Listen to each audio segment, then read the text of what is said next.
The Arena, a multi-platform gaming news podcast, is brought to you by, well, of course, you. If you want to learn more about how you can support the show, go to patreon.com/thearena_podcast. Hit it! That's what I'm talking about. Wait! Okay, now, from the beginning. Hit it, boys.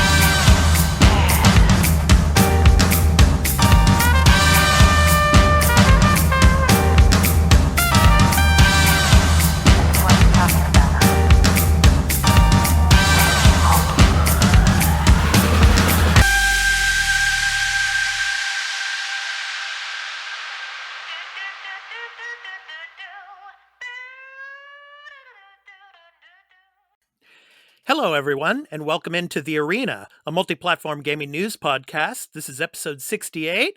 I'm your host, Expat, along with my co-host, Burley of Burleybing Gaming on Twitch, and our other co-host, Turn-Based Carl. He will be back with us next week. We want to wish all of you a Happy New Year. Burley, Happy New Year, man. Happy New Year. I think, as you put it earlier, Carl's in the penalty box right now. Yes, the family penalty box. Yes, the Canadian has to make a hockey joke, a little hockey pod here. Yeah. They have to. Yeah.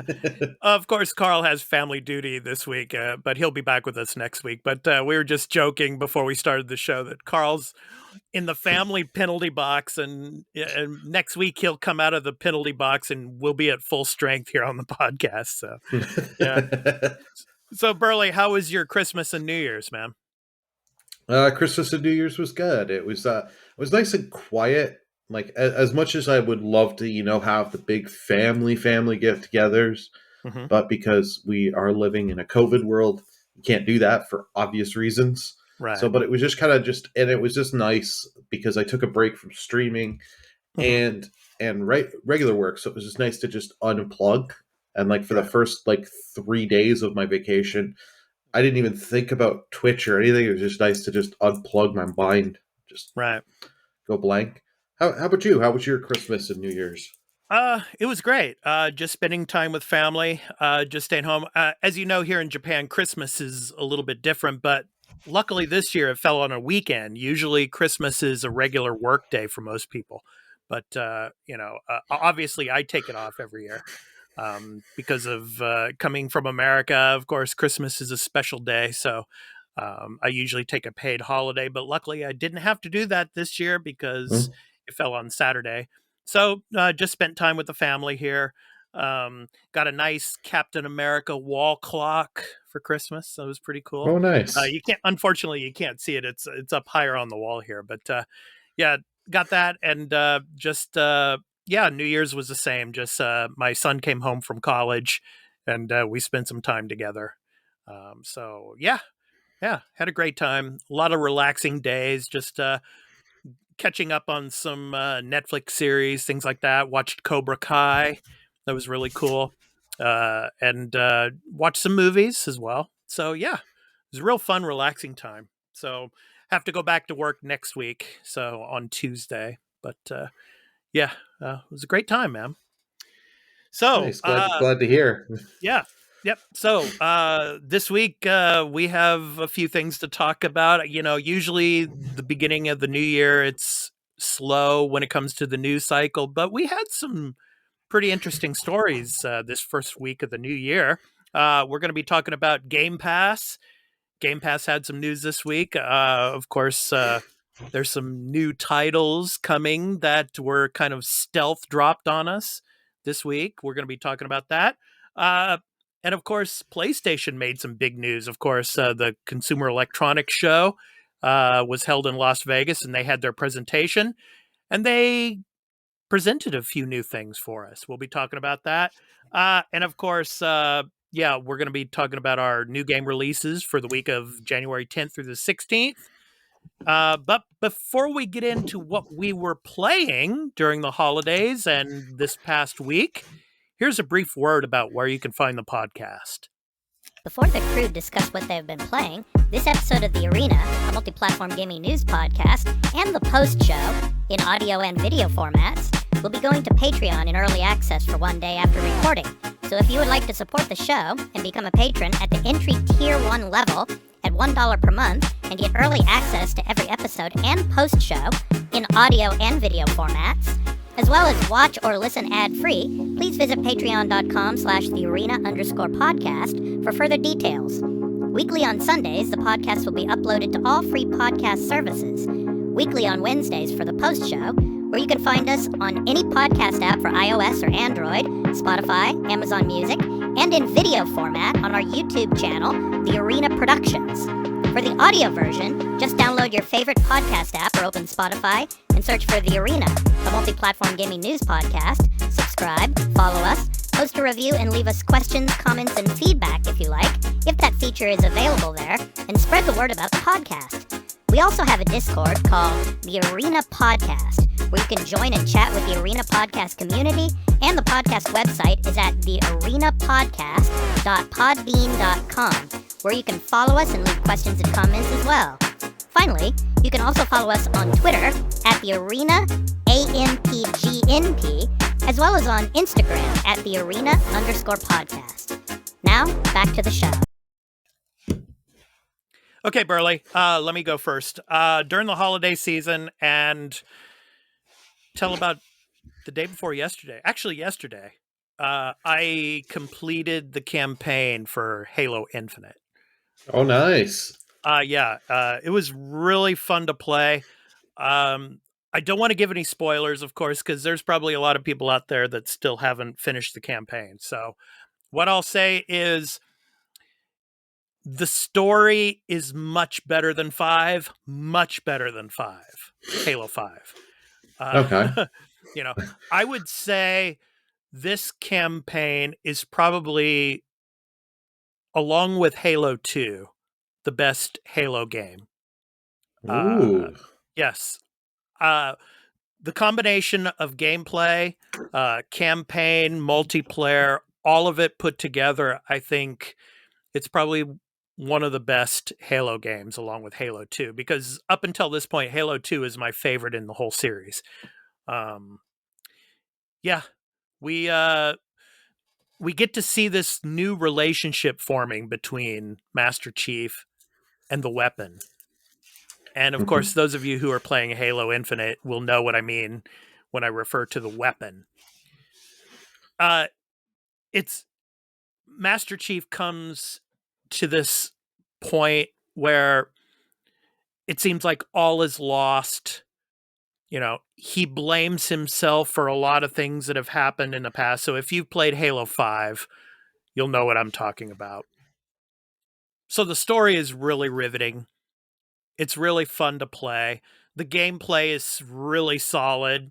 I love all the weapons. I love the zip line that you can use. I mean, I used it a lot in this game, especially going through all those corridors and zipping up to one level to another.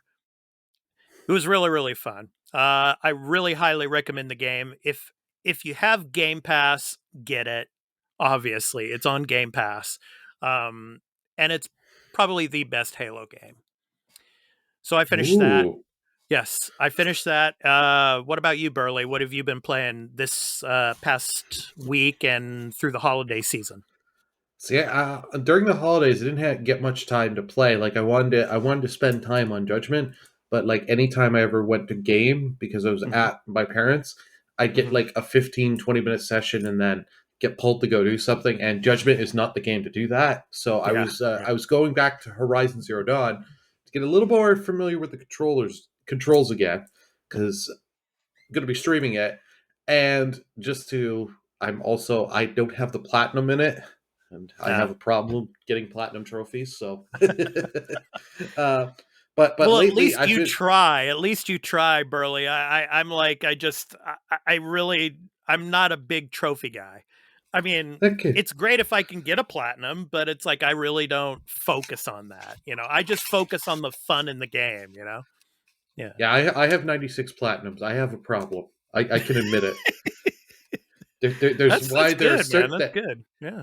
No, it's not. It's a bad addiction. Trust me. No, but I mean, 96 platinums. That's awesome. Yeah. Oh, that I'm proud of. Yeah. but I've also been I streamed and been playing a few different games. I tried out Nino Kuni on stream. I am Oh, going Nino to go Kuni. back to that. I feel bad, but that game just raged me because it has more grind in it in the pretty and like I'm in pretty early game. I'm maybe about 15 hours in, Mm-hmm. where it's beaten a Dragon Quest game for the amount of grind.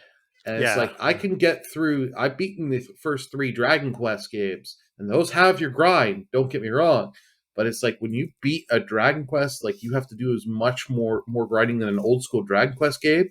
You need to kind of justify it, and it's like I will go back to that game, and I feel bad to my viewers because the last stream of it I just raged, and I was like, okay, I'm done with this. But I started up Persona 5 Strikers. Boy, is that a lot of fun. Just the action in combat is just so much fun. And you've got the music from Persona 5. Oh yeah, that And music is amazing. Yeah. That music is amazing. Yeah. And it's just like, and if you like Persona 5, you will like Persona 5 Strikers. They keep the writing and the feel is the same. Right, So running around it's Shibuya and everything. Yeah. Combat's different. That's the only thing. Combat-wise, it's different, but the writing and the characters are still the same, like you remember them from Persona 5. And you don't even have to, like, because I've never finished Persona 5. You don't have to finish Persona 5 to enjoy Strikers, which is nice. And I've also been playing Horizon on stream. I started that last night. It was fun to go back to. Yeah. Are you playing the Frozen Wilds yet on stream, or is it just the base game right now? Base game. I'm doing a New Game Plus playthrough, and then doing the Frozen Wilds because I've never experienced the Frozen Wilds. Okay. Yeah. Awesome. All right.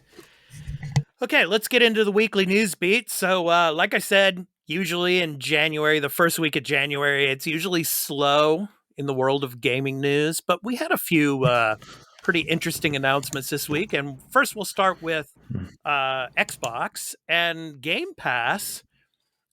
We got some stealth releases with Game Pass, and we're going to be talking about the Game Pass games coming later on in the show. But the news was that first, we got the news that Mass Effect Legendary Edition was coming to Game Pass, and that was pretty huge. Of course, it was a part of EA Play.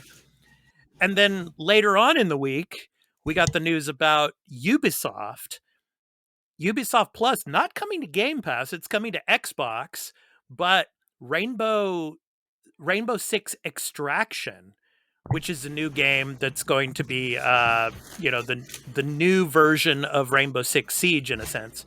Rainbow Six Extraction is coming to Game Pass day 1 on the 20th. Yeah. So what do you think of that, Burley? So some pretty big news for Game Pass starting the year. Yeah. No, a Mass Effect, I didn't see this coming this soon. Yeah. So that's nice. If you have Game Pass and you want to try these games, you have no excuse now.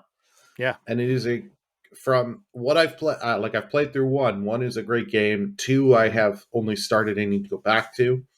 Mm-hmm. I've never played 3, but you're getting those that want to play the games. Mm-hmm. You don't have, if you don't need it and have it, you have the option, giving more people the ability to play it. And these will give you hundreds of hours between the 3 games. Yes. You're going to get your money's worth for that month of Game Pass, or even if you pay for Game Pass just for 1 month, you're going to get your money's worth just from that collection alone. Oh yeah. Yeah. The thing that I'm interested to see when they come out and see how it does on Game Pass, especially Rainbow Six Extraction, because it's a co-op PvE, player versus engine mode. Yeah. So I'm really interested to see how well this does compared to, like, say, Aliens Fireteam Elite. It doesn't look like there's going to be a PvP in Rainbow Six Extraction. I'm not sure yet, but as far as I know, it's a PvE. So What do you think, Burley? Do you think it's going to do well? I have no idea. What do you think? Game On Game Pass. Well, Yeah. Game Pass. It will help its numbers on Game Pass because there's going to be people like you and me that were never going to buy this game because if you can go back to our Ubisoft footage on our YouTube page for the E3 coverage where I were bored 30 seconds in and we were like talking about other shit like because this just didn't excite us and we were I think we were more on about you guys didn't need to change the fucking name was one of the things we did say. This is like this. I'll try it, but in all honesty, I don't think this is going to help me. But like anytime they put these games on Game Pass, it does off the numbers a bit. Like remember when they put Avengers on Game Pass, it increased the numbers a bit. So I think this will help the game at launch, but I can't see this game lasting too long because there are so many out there like this, and from what I can tell, like from other people, why would I play this, get into this when I already have 100 hours into the Division 2 or Destiny 2 or whatever one of these games that you want to put your time into? I mean, personally for me, I could see myself playing this game 1 or 2 days just to get the feel for it and just play it. See how it runs. I'll give it an hour, try it. If I like it more past the hour, I'll play more. If not, then I don't care. Next. Yeah.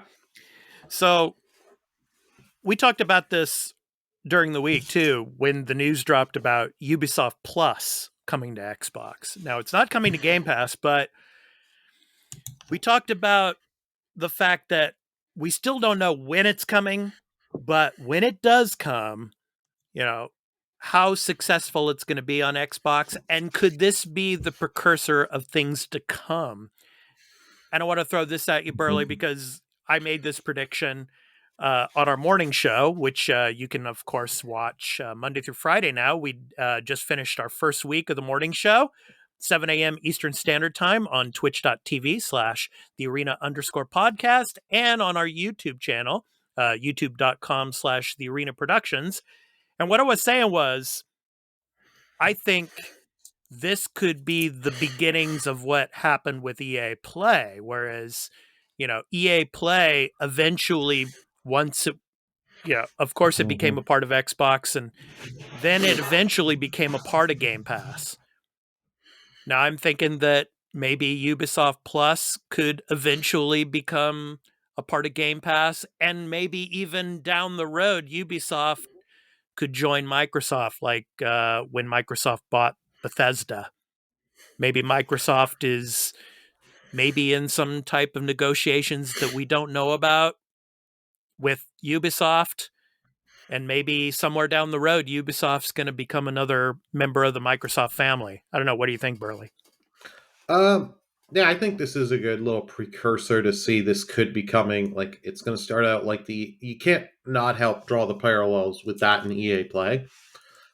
We could see it coming to Game Pass, but as Turn-Based Carl, our other co-host, pointed out, the price of Ubisoft Plus is about the same price as Game Pass.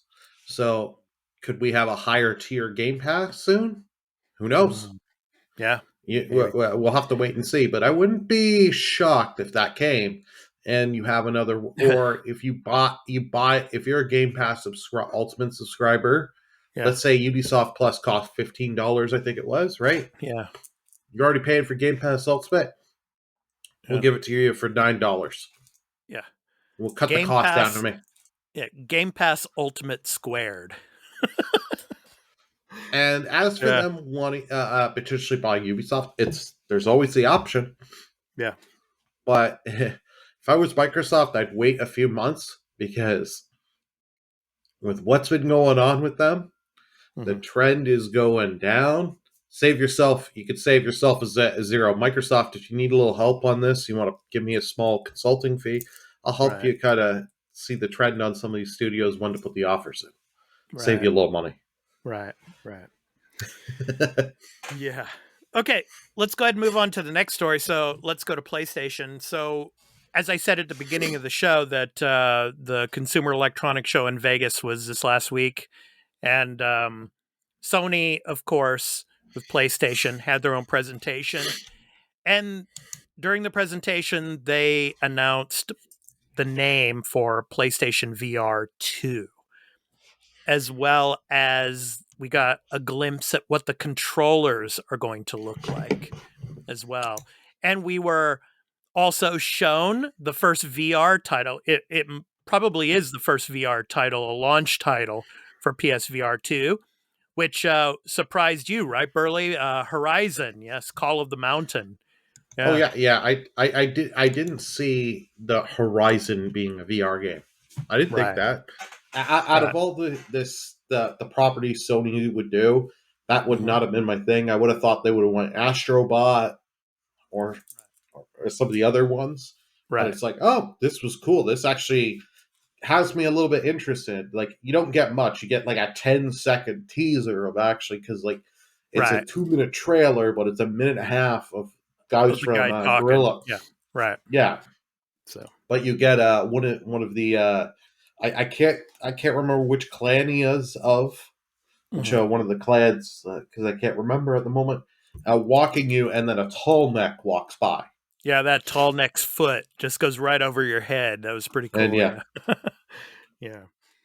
But So- for what we got of the VR2, we got the controllers and we got info on them, but we never got the headset yet, which is interesting to me. Yeah, we did not see what it looks like yet. So, yeah. And just for you listeners, I want to tell you now, we're actually going through. So for you viewers, you can see this, but for you listeners, just thought I'd let you know, we're going through the IGN site of the comparisons, the specification comparisons of PlayStation VR 2 and PSVR, Oculus Quest 2, and Valve Index. So for you viewers here, as you can see, I mean, pixels per eye, the PSVR 2, of course, is going to have the most pixels, 2000 by 2040 per eye.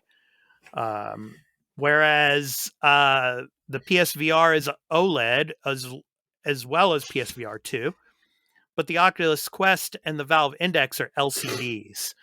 Yeah. And one other spec that kind of caught my eye a little bit, the Valve Index had the best field of view, so 130 degrees approximate, whereas the PSVR 2 will have 110 degrees, so 10 degrees more than the PSVR. Any of these specs stand out to you, Burley, at all? Nothing really too much, because like they gave us some of these specs. Like it is cool. Like the screen refresh rate, the Valve Index beats it as well, with up to 100, 144 hertz and 120 hertz for the PSVR 2. But like we're given some of these specs. Like it's saying, because for PSVR they say yes, you need that and a PS camera. For additional hardware for PSVR 2, all we get is PS5. Yeah. So they're putting it that Sony is letting you know, at least now, PSVR 2, you ain't using this with PS4. We all kind of figured, because right. Why would you make it fully compatible with the PS4 and not the 5? Because you really want to take advantage. I just think, Burley, this is going to be a real hard sell at launch for a lot of people. I mean, because I'm a PSVR owner, but I haven't played with my PSVR in almost a year. You know, it's like in the box. You know, there really hasn't been any games that have been appealing enough for me to pop it out and put it on. And then that's the problem, putting it on and setting it up. Just the setup for that thing, you know, with all the cables and the box that you have to connect to the PS4.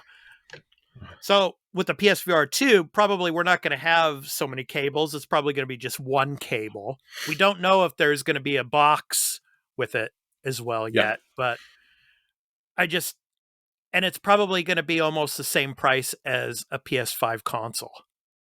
So, I mean, unless you're pretty well off and you're really into the tech stuff and you want everything day one, I think people will buy a PSVR 2. Of course, if you can find one, like it's difficult to find a PS5. But I mean, people like us, people like me, I'm not going to want this at launch. What about you? Well, let me just go put on my monocle because I'm rich. No. Yeah, no. In all honesty, I'll wait things out probably with the PSVR. I'll Right. be honest. Like, it has me interested with Horizon. I'm not gonna lie, that has me freaking interested. But I know, like, even though I never had the PSVR and the backwards titles that I do have, that I would love to, sit and play, like Astro and a bunch of the others. I know I'll play it for weeks, stream and make some content on it, and then it's just gonna sit there in a fucking box. Yeah, it's not a headset seller. I think that Horizon. Well, not a lot of these VRs, even though they're selling well. But like I talked to my one buddy that has like a coworker that has one. He's like, I don't use it that much. Yeah, I mean, I got a good deal. It's cool, but how much? He's like, how much do I really want to always play games in VR? Yeah, he's like, not all the time, and he's like, you get bored of it pretty quick. And what we found out from this video when they showed, the reveal of this game, it's an experience. Yeah. And normally when we think of experience when it comes to these type of games, it's probably a 30-minute experience, like a 30-minute game, and that's just, it's not appealing enough to me. I want something that's going to be maybe at least 3 to 5 hours of gameplay. Yeah. At least. Or if you're going to make it an experience, it comes with every PSVR. Like, there's no, like, I don't pay a cent extra. Right. Because if I got to pay 1 cent extra and I'm spending like 500 or 600 or whatever the goddamn price is going to be, right? You're going to give me that and you're going to give me a couple VR games free, because if I got to pay another $40, let's say you put it to budget price, like $39 here, and I got to pay for the Horizon and it's just a glorified tech demo. Yeah. I got to be one mad person. Yeah. I have the adapter for the PS5 for my PSVR. So I can see myself hooking up my adapter and playing the existing VR games that I have already with my existing PSVR headset on the PS5, and waiting a couple of years at least to see how well this thing does, when it does come out. So anyway, so let's get a little bit to the controller. So they talked about adaptive triggers, haptic feedback. So it's going to be like the DualSense controller in a sense. But the shape of these controllers are more of an orbital shape. What did you think of that, Burley? Yeah, those kind of didn't surprise me as much, because that is kind of standard, like the other VR, like the Oculus, and I believe the Valve Index. There's the same kind of controller in the HTC. It's kind of surprising they put the HTC one in here. Yeah, like I think the HTC one's a lower VR headset, but it does the job for what I've told from people. Yeah. The controller didn't surprise me on look-wise, but it's nice to see they're saying, oh, you got the haptic feedback and all that. And it's like, great. Right. My only thing is, you put that in there, how many of these VR guys are going to freaking spend the time programming this in? Because that's the one of my biggest pet peeves with PS5 games, is not enough games take use of the features of the controller. Like, if Horizon Forbidden West does not use the adaptive triggers and all that, it's got to. I will get pissed. Yeah. Like Legends did, the director's cut of Ghost did it. Ratchet and Clank is still the best. Like, if you want to see how to use the control, besides Astro, Ratchet and Clank takes it up. But like Ratchet and Clank ripped apart. Yeah. Really does it, because pretty much I think one gun does it out of the 20 guns. but depending on the sensitivity and if you full or half, you get different effects with your weapon, and I just love that because it makes me change up my strategy all the time. Yeah. Yeah, I mean, especially the adaptive triggers, I mean, that has to be something that the DualSense controller is going to take advantage of, especially with Aloy using her bow. Yeah, I think, yeah, that's got to be in there. So they talked about finger touch detection as well as tracking and all for this. So, yeah, we don't know when it's coming out. But there's been rumblings that it's going to be going into mass production this year in China. We shall see. We don't know that for sure yet. But I don't know. Maybe PlayStation's going to try to push this out before the end of the year. I don't know. We'll see. But we don't know that yet. But when we do find out, we will let you know. So, okay. So, Burley, there was some other PlayStation news. And I think you want to talk about this a little bit. One of your favorite PlayStation games recently, Ghost of Tsushima, which actually is going to be in movie form. They're actually making a movie for Ghost of Tsushima now. So, yes. Oh yes, about the greatest Japanese real hero of all time, Jin Sakai. Why do you always say that? He's not the greatest. Tokugawa Ieyasu is believed to be one of the greatest Japanese figures in history, of course. But anyway, okay, in video games, of course. Games. Okay, yes. Okay, yeah. So,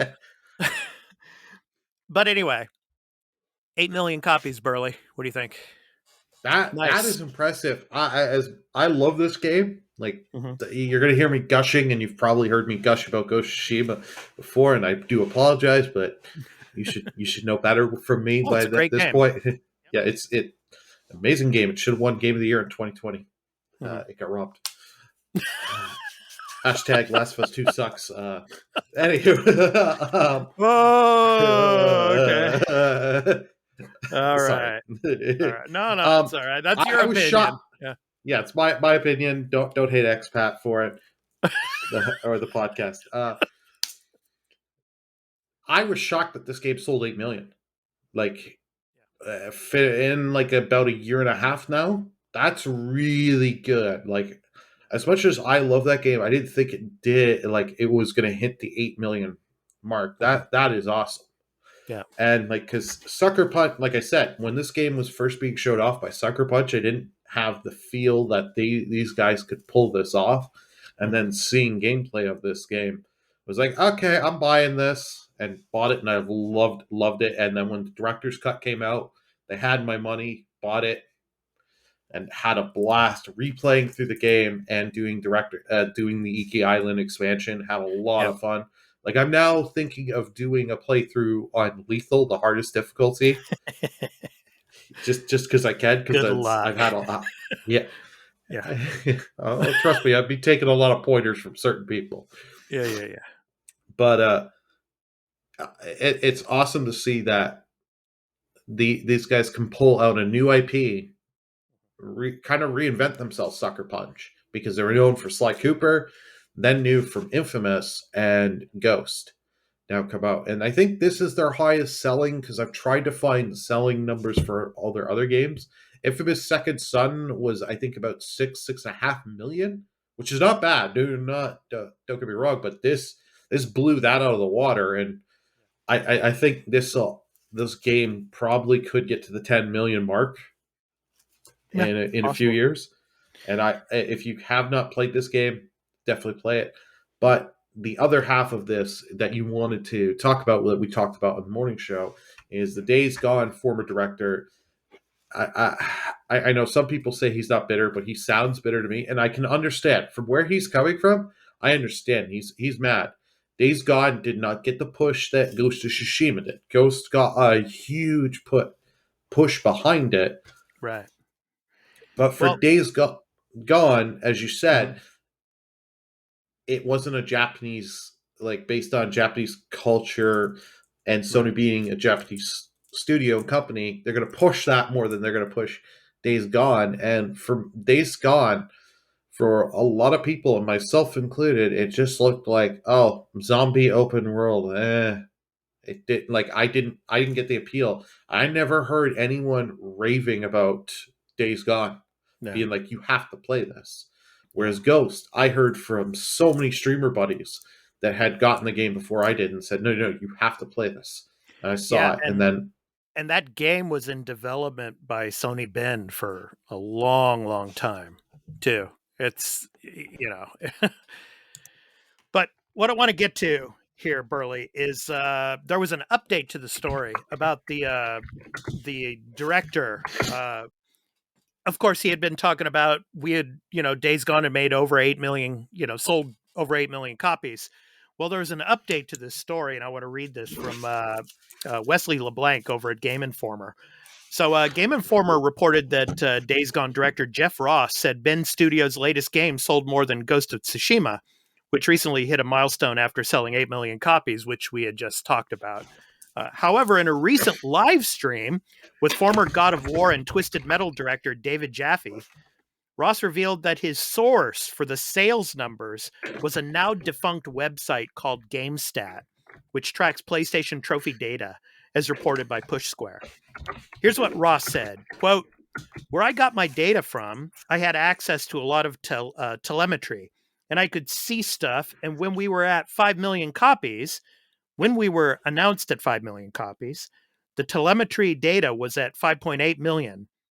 There are basically resells or shared disks. I was actually using an external website. I think they're offline now, but they were using trophy data, and it lined up with our internal telemetry data. So for me, it's like good enough." So basically, he didn't know if it made 8 million or more or not. Maybe it didn't. okay. So it's kind of weird, but those sales figures that he had been mentioning before, obviously not as much. So I don't know, man. So what do you think? Yeah, I don't know how they easily track this stuff. Like, you have to be careful, and you'd be like, from what I saw, 5.8 million because of trophy data. There's so many things because you get so many because they give how many give out because of review copies, and then content creators get a bunch of free copies to give away to do giveaways and stuff like that. So you don't know how many. There could probably about like on the high end about 20,000 copies or just that. Yeah. I'm going high with that number, Yeah. right? Could be review and giveaway copies. Yeah. But you don't know how many people, because I know so many people that trade in games and then buy them used. Like, I'll buy I want to play this. The brand new copy here in Canada is $90, but I can get the used copy for $45. Yeah. Oh, what am I going to do? Right. I don't know, man. I mean, I just look at it this way. I mean, if you look at it from a big, huge company like a PlayStation or a Microsoft or something like that's perspective, I mean, maybe 8 million or so for a particular game might not be successful enough in a sense, but look at the smaller developers out there. They would kill to sell that many copies of a game. Oh, yeah. You know what I mean? So it's like, I agree. I mean, don't get me wrong. I mean, Days Gone is a great game. Ghost of Tsushima is a great game. It's just, this kind of feuding or, like over sales numbers, whether or not the game made or sold 8 million, copies or 6 million copies or whatever. I still think they're both successful games, so yeah.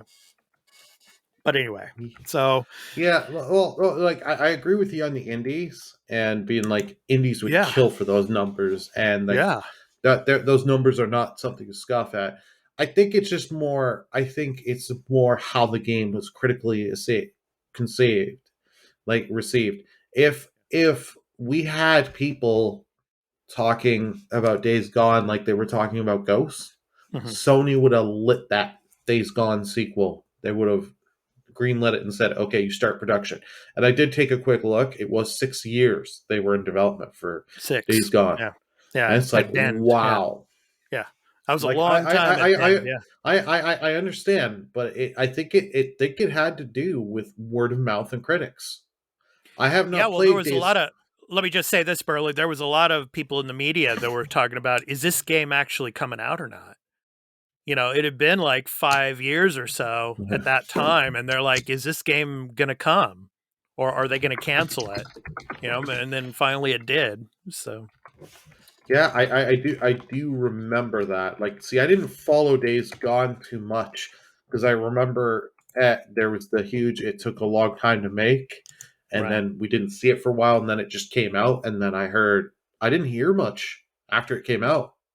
I saw very little of the game, and it was like nothing appealed to me to buy it. I've heard from friends and streamer buddies try it out. I have a copy because of my PlayStation collection thing on the PS5. I will try the game, but it's just like if your game goes live and then you hear nothing of it, yeah, sorry, Sony's not going to greenlight a sequel. I don't want to be. Your game could be amazing, a cult classic, but if you don't hear nothing of it in the mainstream, and journalists are not putting it on their top 10 and really talking about it, it's not going to get mentioned. And to Sony, it's like, okay, why would we invest into this? Horizon, we got people talking. We've got Ghost, people talking about Ghost. We got people talking about God of War, Ratchet and Clank, Spider-Man. We're going to put our focuses into those because people talk about this. Okay, Ben, yeah, you did. You put out a game. Great. Thank you. We do appreciate it. Let's try something different. Right. Something different. And from what I've also heard is they're also taking some of their resources to help the other studios as well. So, Yeah. okay. Burley, it's time for our topic of the show. So, this week's topic is on our 2022 gaming resolutions. Now, before we get into this, I just want to say something about Twitter. I posted on Twitter about if any of you have any gaming resolutions, you know, throw us a line and just tell us what you think. You know, we got a few likes, but if you like it, then there must be something about it that you could actually give us a line or two about. You know, so I'm just saying right now, here and now, moving forward into 2022, if you're going to like our tweets, that's fine. But then again, when it comes to saying, do you have a gaming resolution for yourselves? No, I don't have any resolutions. Just give us a comment. Give us some comments, you know, that would be pretty cool. So anyway, that was my rant about Twitter. But anyway, Okay. gaming resolutions, Burley. Yes. There's a lot of people out there that probably do have resolutions and gaming resolutions. Some of them might be playing a different genre of game. Some might be spending more time on a particular, you know, like a survival horror game, or jumping more into multimedia or multiplayer games. Multiplayer instead of single player games. Some people might want to stream more games, you know. So, I mean, there's a lot of things that people can use as a particular resolution to start the new year, particularly if you're a hardcore gamer. So I'll start with one of my resolutions. 2021 for me was a bad year for the Nintendo Switch. Oh. Not that it didn't have any great games. Obviously, it had some great games. Metroid Dread, obviously, but I'm saying this right now. I seriously neglected my Nintendo Switch in 2021. Naughty. Yeah. I hardly played with my Switch in 2021 because I was so focused, obviously, on content creation and the podcast and everything else. But when I did play games, it was more on PlayStation or Xbox, especially with Game Pass on Xbox. But, you know, I played games on the PS4 and the PS5 as well. just didn't spend much time at all on the Switch. So probably most of the time I spent on the Switch, Burley, was, when you and I were talking about Metroid Dread. I played some Metroid Dread. That's one of my resolutions for 2022. Use my Nintendo Switch more. Of course, there's probably Zelda Breath of the Wild 2 is probably going to be coming later this year. We don't know, obviously, but a lot of great games and a lot of great indie titles are on the Switch. So if they're not on Game Pass, definitely it's a place to play them. So that's one of my resolutions. What about you? What's your first gaming resolution for 2022? Well, my first one's an obvious one. Start cutting down on the backlog. Just start getting some other games that I have already paid for and just get them done. Get them finished. Get them done. Like, there's just so many games on so many different platforms that I have bought and I've started a bit, but it's just I need to just put the time and effort into. Because I have a weird mix because I stream games on Twitch, obviously. So I've got games I do for content creation, and then I have my games on my regular time. There's so many games that I want to go back to that I've started. Like, there are games like The Messenger, which I couldn't stream because that game is hard. And I don't think, well, there will be people that would want to say it because you're just going to hear me do F-bombs and raging every 20 minutes because I'm like, Burley doing F-bombs? Yeah. I know, naughty. Burley doing F-bombs? What do you mean, Burley? Well, you could go. Yeah. Yeah, no. But like there's tons of games like I want to go back and just start clearing them off and doing like what like I want to finish Judgment this year and get to Lost Judgment. I'm hoping to later this month finish Judgment. Right. And then go to Lost Judgment. Right. Another thing for me too, like you were talking about playing games on your free time and not in the sense of doing it with content creation. But for me, kind of the opposite in a sense. I want to do more content creation when it comes to streaming this year because I neglected streaming a lot last year when it came to my own channel because I was focused so much, as I will be still with all of the content that we do on Patreon and the podcasts and everything else. But I do want to get back into streaming more games, but the games that I will stream will be games that I've already completed. I can't play a game on a live stream that I'm playing for the first time because I focus more on concentrating on the gameplay rather than looking at chat, looking at everything else and communicating with people. Whereas if I've already played the game, then, it doesn't matter so much. Then I can just stop and not worry about getting killed in a particular fight or something like that, or just, talk to people and have more fun with it. So that's what I want to focus on more this year. When I'm playing games on stream, they're going to be games that I've already completed. Hey, I can totally understand all that. From because I never liked streaming new games, but then certain things have happened and changed my mind on those. So yeah. It's but I get it because I've done it both sides from it, so I totally understand. And yeah, I can't wait to see more of your streams. I'm sure we'll have some Lost Judgment, maybe some Dunk. Who knows? Yeah. School stories and Lost Judgment for sure. Yeah. So because I am a teacher and I work in the Japanese schools, so I can give a good perspective on what goes on in there. So. But all different types of games. Yeah. So. Or to help you out with your first resolution, you can stream Metroid Dread on stream. Yeah, that's a possibility. I might do that. And then the last one I'll mention here, Burley, is we have Elden Ring coming. Oh yeah. I know, I'm not the type of person that loves to play those type of Souls games in the sense because my my level of interest peaks at a certain point in, combat when it comes to levels and difficulty and stuff like that. So, I don't have much patience for those games. I never have, the Bloodborns, the Dark Souls, those type of games. But a small resolution for me this year is to give them another try, but just Okay. have fun with them. I mean, Yeah. just don't like rage quit or, lose patience. Just have fun with them. If I die over and over and over again, it doesn't matter,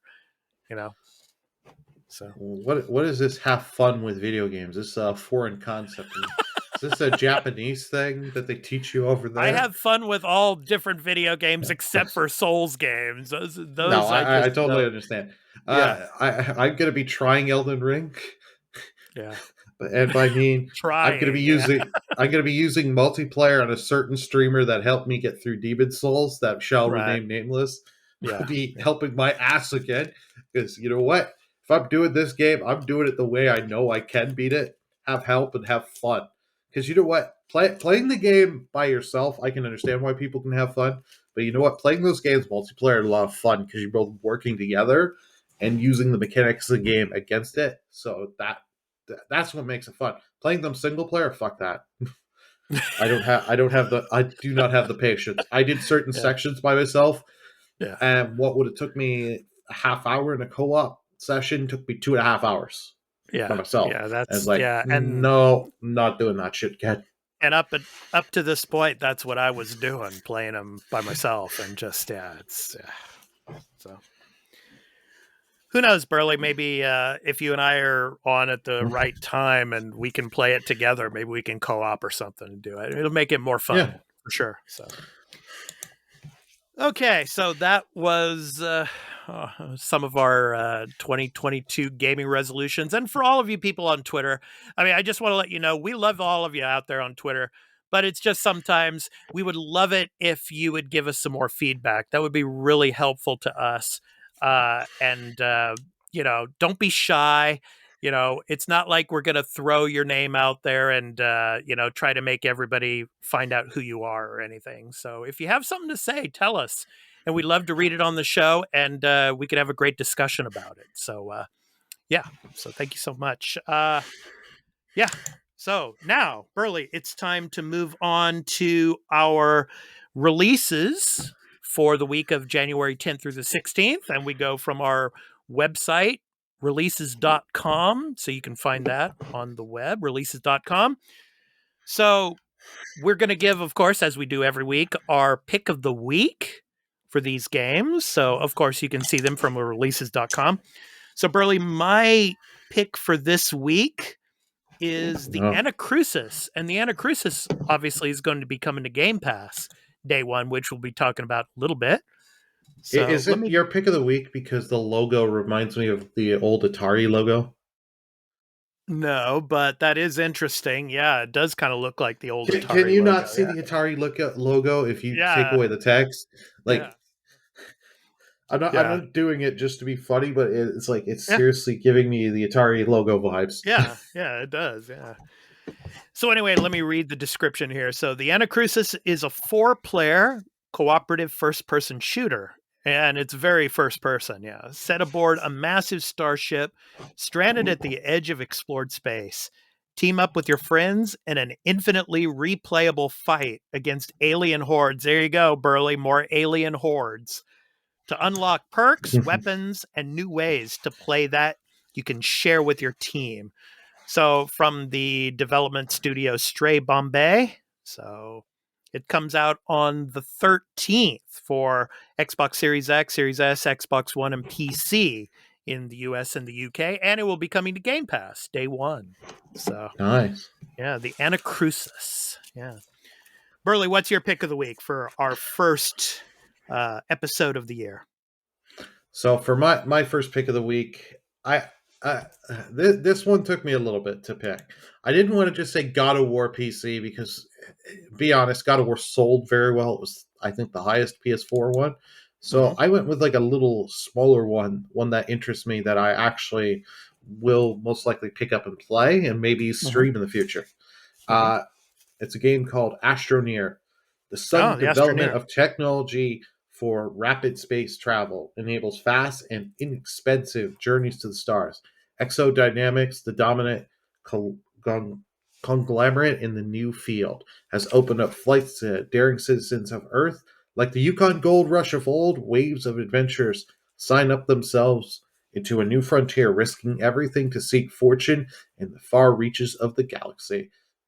These are the Astroneers. An Astroneer, you must find a way to dig out of a life on one of multitude of harsh new worlds, blast through the terrain, and uncover precious artifacts and materials you can use to fuel your quest and become wealthy, barren in the stars.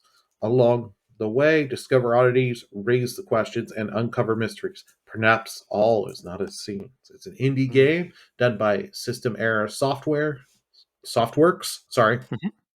It's coming Thursday, January 13th to the Switch. Yes. Just the Switch right now. It is on PC and Xbox One for early access as well. Right. And it will be coming to PS4 at a later date. That's right. Alrighty. So you can go to releases.com to check out all the other games that are going to be coming for the week of January 10th through the 16th. So now it's time, Burley, to talk about the PS Plus games coming for the month of January. So what do we got for PS Plus this month? Alrighty, one of them I mentioned earlier, Persona 5 Strikers. Yes. Which, if like I said before, you like your Persona 5, and you like your Muso, your Dynasty Warrior games, you're gonna love this. We also have Dirt 5. So if you're into your racing sims, check out Dirt 5. I have not actually tried it, but I do have it. And the last one, which is your PS5 one, is your Deep Rock Galactic. I've played this way back on the beta about 2 years ago on PC. It is a fun game to do co-op with each other if you can get a group of buddies and just sit and laugh and have some fun. Yeah. I don't know how well it'll work. Actually, I think it'll work quite well on the PS5 controller because I played half keyboard and half controller. Yes. I didn't do too much with controller, but I do remember starting out with keyboard. It took me a little bit. Yeah. And Deep Rock Galactic is also on Game Pass. I just have to point that out as well. If you are an Xbox owner and you don't have PlayStation, you can also play Deep Rock Galactic on Xbox as well. So, yeah. All right. Okay. So let's get to the games with gold. So I'm going to go ahead and discuss those. So for January 1st through the 31st, we have Nero Voider. And then on the 1st through the 15th, we have Radiant Silvergun. And then the two games from the 16th through January 16th through February 15th, we have Aground. And then on January 16th through the 31st, we have Space Invaders Infinity Gene. So I'm going to go ahead and read the descriptions of these. So Neurovoider, set in a cybernetic world and featuring an original soundtrack from cyberpunk artist Dan Terminus, battle through hordes of vigilante robots using endless combinations of nuclear-powered weapons. Play co-op with up to 4 of your friends, or rampage alone in this hack-and-slash twin-stick shooter RPG. And for Aground, for humanity to survive and reach the stars, you'll need to craft and build, whether unlocking new technology, raising dragons, or launching into space. The sky is literally not the limit. Recover what was lost and rebuild everything. Radiant Silvergun.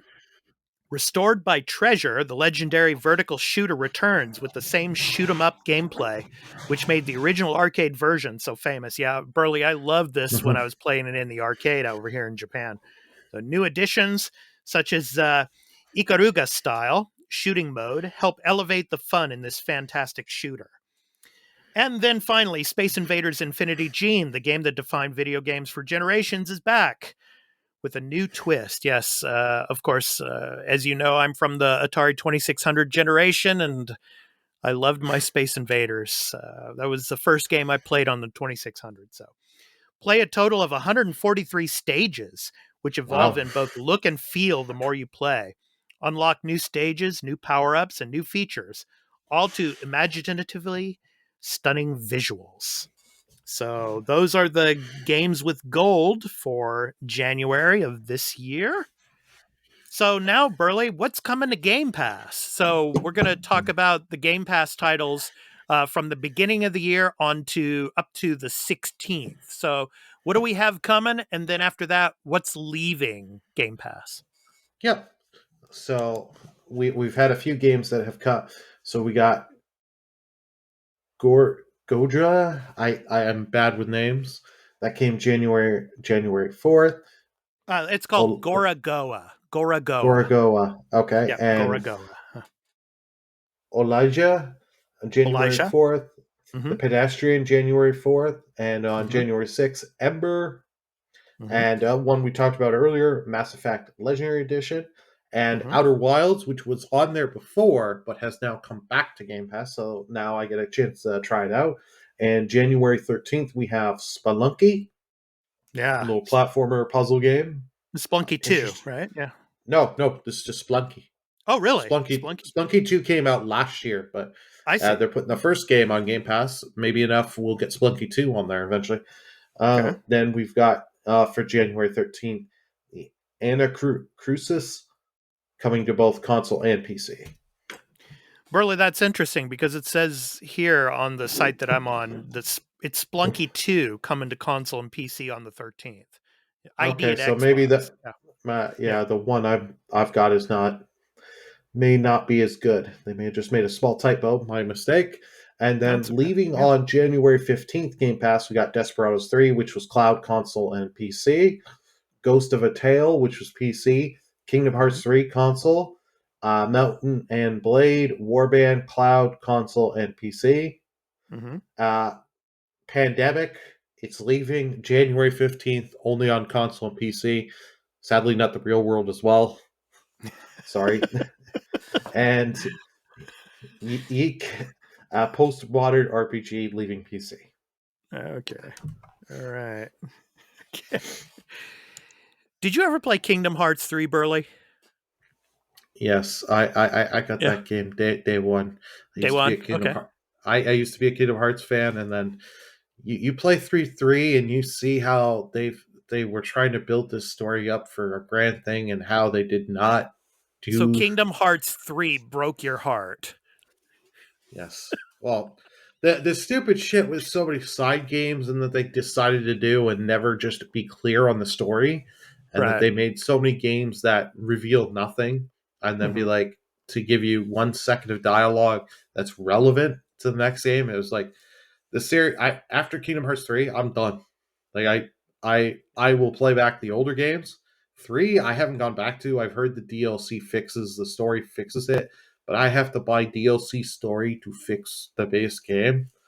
Is not the fix the base game story is not an answer that I want. And then that song game that they came out with last year, apparently there's only about 3 lines of dialogue that are relevant to that they'll eventually do in another game. It's like, no, just end this series. But it makes too much money, so they'll never do it. All right. Okay, it's time for some announcements of our Patreon content. Of course, we're doing Star Wars Republic. It's our new Star Wars series, and it's about all things Star Wars, of course, which we're going over the Book of Boba Fett. We're doing our reactions to each and every episode. So our episode, or actually Chapter 2 episode, is now up as we are recording on our YouTube channel. At youtube.com/thearena_podcast. And of course, you can get it at early access for 2 days and ad free over on Patreon at patreon.com/thearena_podcast. And we'll be doing each and every week more Boba Fett episode reactions.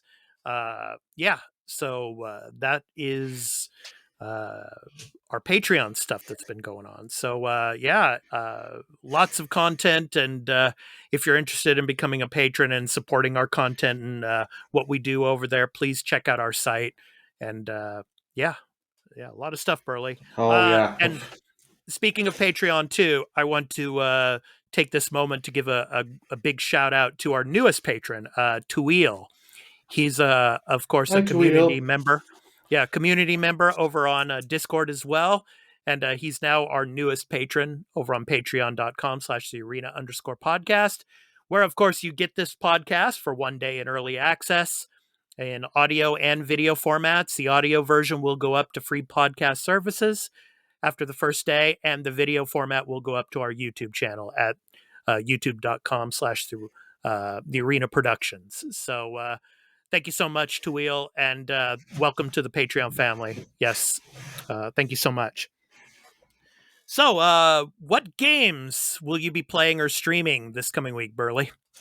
I'm going to be doing alternating between Horizon Zero Dawn and Persona 5 Strikers. Awesome. Those are my two games for a while. Yeah, I will be playing and possibly streaming some more Lost Judgment. Like I said, the school stories. Probably Nice. a little bit of The Gunk, which is out on Game Pass. So since I'm finished with Halo Infinite, I want to get back to playing that and concentrating on The Gunk as well. So I'll probably be doing that. So. All right, so now it's time to let everybody know where you can find us on social media. So you can find me, of course, on my link tree. So all of my links to social media and an invite to Discord is on my link tree. That's at linktr.ee/expat_1. So that's my new link tree address.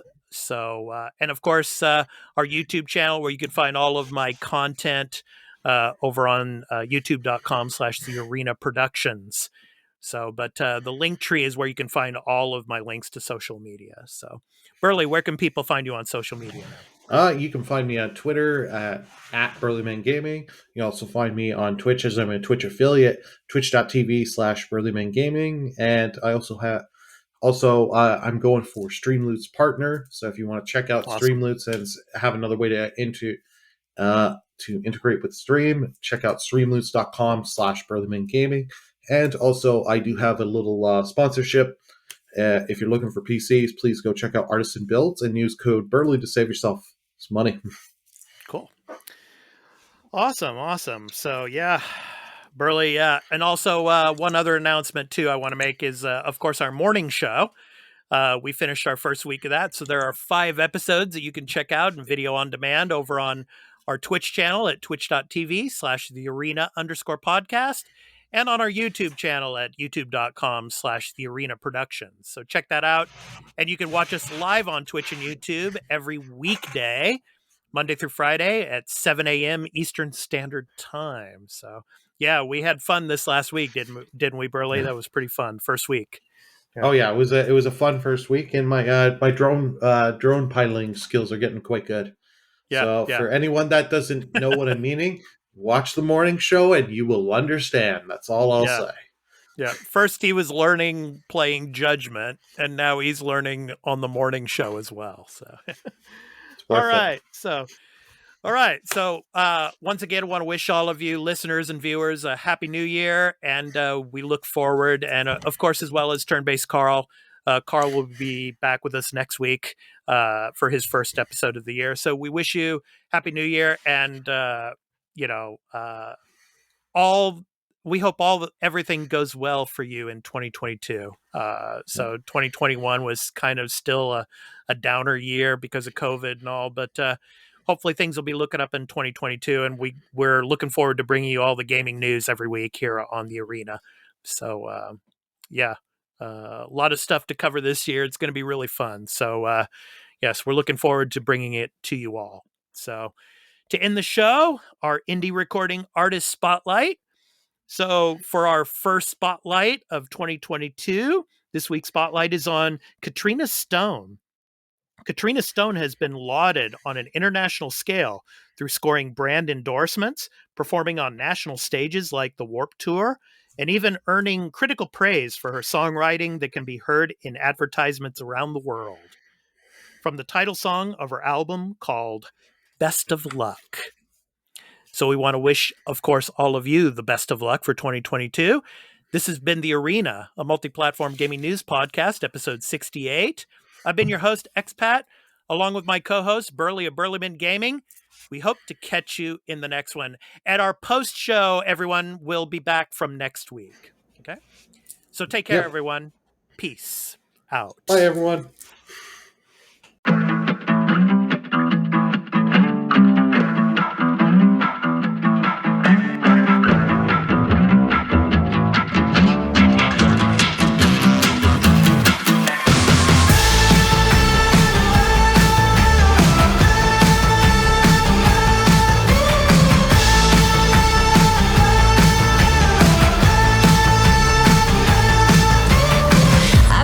Joyride, a hit and run. I thought I loved you and you thought I was fun. I'm moving on down the road. Watch me as I go, watch me as I go. Should I look both ways before you cross me, baby? 'Cause I don't break for boys. I'm moving on. I'm moving on. Got nothing left to say. Let's be on my way. Best of luck. I'm moving on. I'm moving on.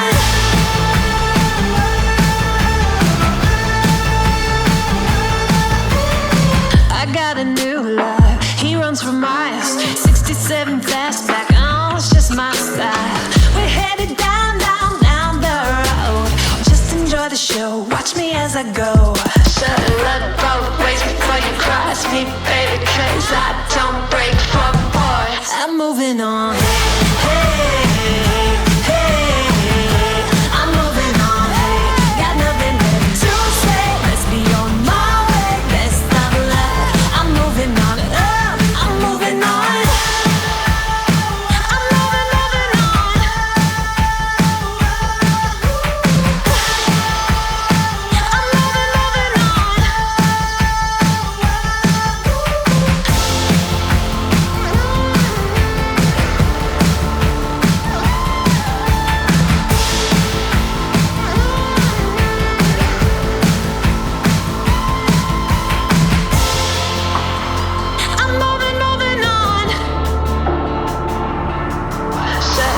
Both ways before you cross me, baby, 'cause I don't break for boys.